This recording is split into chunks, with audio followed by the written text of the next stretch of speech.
Bonsoir à tous, soyez les bienvenus dans le 18h Info de Télé Nantes. Dans l'actualité, ce jeudi en Loire-Atlantique, nous reviendrons sur la mobilisation des syndicats contre la loi El Khomri. Ils ont manifesté cette fois à l'est de Nantes. Les chantiers STX vont bien, merci pour eux. Une lettre d'intention pour une triple commande vient d'être signée avec l'armateur RCCL pour un montant de 2,5 milliards d'euros. Enfin, nous irons prendre des nouvelles de Guy Roland Ndi SMB, l'ancien joueur du FCN revient à Nantes avec les Lions indomptables camerounais. Pour cette nouvelle manifestation, l'intersyndicale a tenté de mobiliser les salariés de Nantes-Est. Cet après-midi, vers 15h30, au moins 2000 personnes se sont réunies dans le secteur Aluchère, au nord-est de Nantes. Ils se sont ensuite dirigés vers la zone d'activité voisine pour tenter de convaincre les salariés de rejoindre le mouvement. Le récit de cette mobilisation est signé Frédéric Lossan et Éric Egon. Pour cette nouvelle journée de mobilisation, l'intersyndicale a fait le choix de défiler dans la zone industrielle Nantes-Est Entreprise. L'objectif est double, aller à la rencontre des salariés non grévistes et éviter le centre-ville et d'éventuels débordements. Éviter les violences, un certain nombre de salariés nous avaient dit qu'ils ne viendraient plus en manifestation dans le centre-ville. Et aujourd'hui, notre objectif, c'est y compris d'être dans la zone industrielle de Nantes-Carquefou, qui capte beaucoup d'entreprises.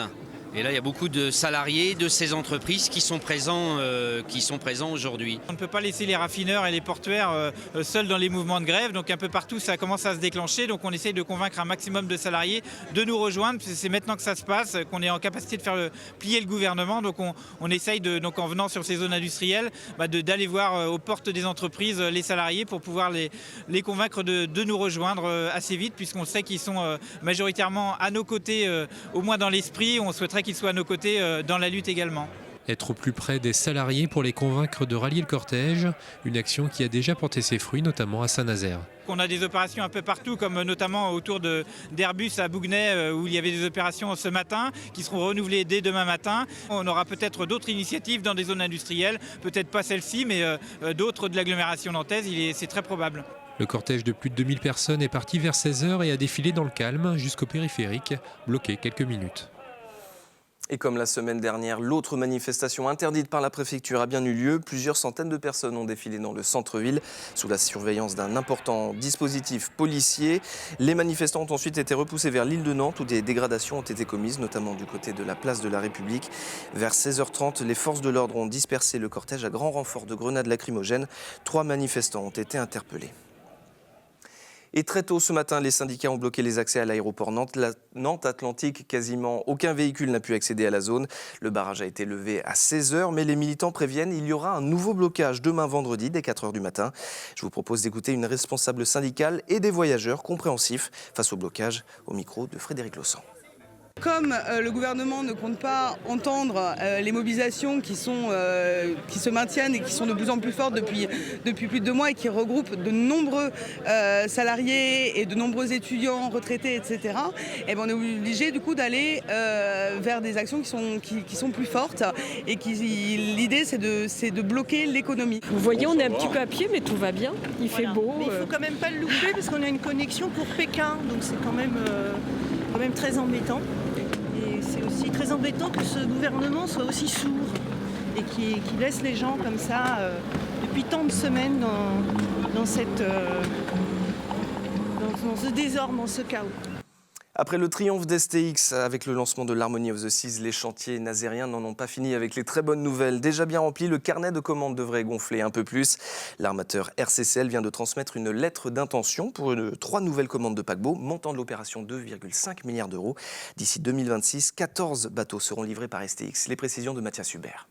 Les chiffres sont à l'image des géants nazériens, vertigineux.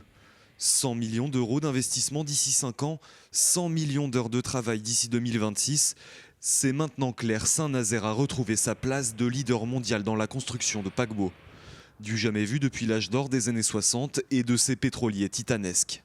Ça permet d'investir sereinement, d'embaucher aussi sereinement parce qu'on sait que la charge de travail sera conséquente sur un nombre d'années très important. Et puis, c'est pas fini parce que si le chantier est totalement plein jusqu'en 2023, il y a encore des projets qui pourraient éventuellement trouver une petite place. Et puis maintenant, d'ores et déjà, le chantier va s'atteler à remplir le carnet de commandes à partir de 2023. Et là, il y a d'autres projets de paquebots qui sont en cours de négociation, pour assurer toujours cette longue charge de travail et maintenir cette charge de travail dans le temps. Les chantiers de Saint-Nazaire ont su profiter d'un des seuls secteurs qui ne connaissent pas la crise, l'industrie de la croisière et ses 24 millions de passagers prévus cette année. La traversée du désert semble bien terminée pour les chantiers. On a eu on va dire des périodes très très difficiles dans les années 80. Dans les années 90, on avançait par tout petits pas. Dans les années 2000, on a connu des bons 3-4 ans de charge, mais à chaque fois c'était un gros creux qui était derrière. Aujourd'hui, on se dit, le défi a été relevé, il y a des clients qui font confiance.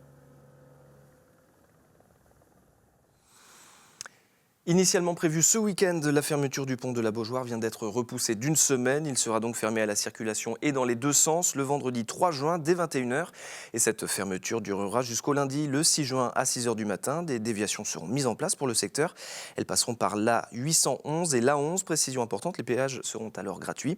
Le pont de la Beaujoire sera en chantier pour des travaux importants de rénovation. 2 autres fermetures de la circulation seront mises en place du 24 au 27 juin et du 1er au 4 juillet prochain.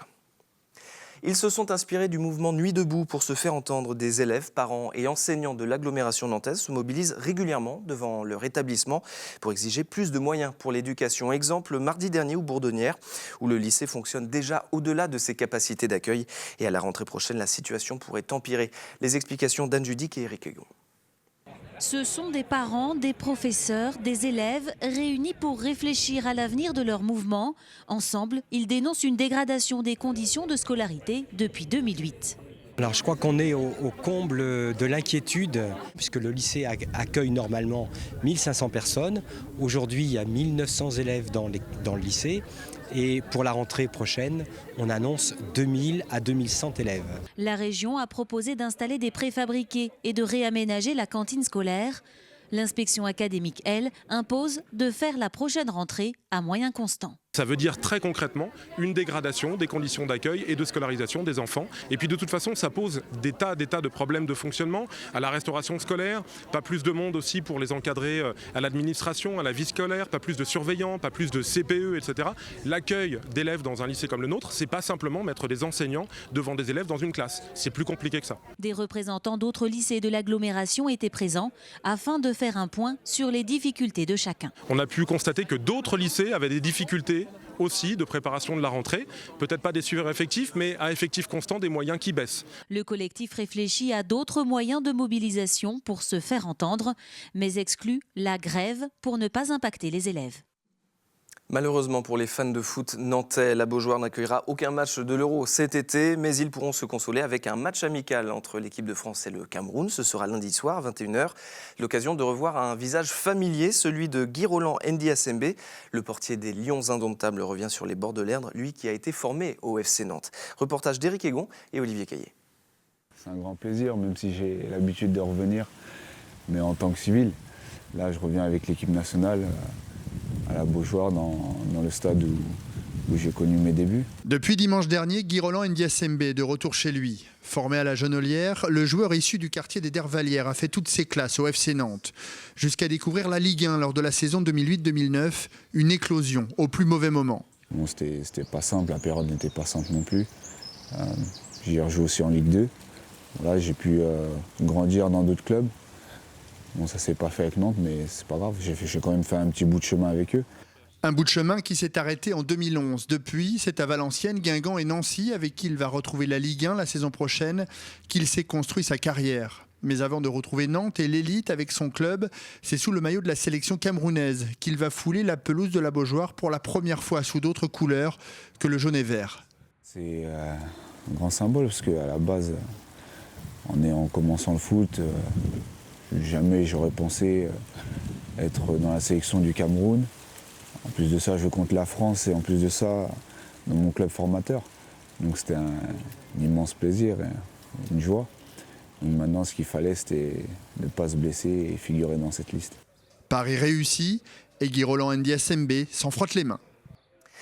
Et ce match France-Cameroun, il en sera question ce soir dans Foot Foot à 19h20 sur notre chaîne. Pour cette émission, Olivier Caillé reçoit Eric Djemba, l'ancien joueur du FC Nantes et de Manchester United. C'est la fin de cette édition. Merci beaucoup de l'avoir suivi. À demain pour un nouveau 18h Info. Très bonne soirée sur Télé Nantes.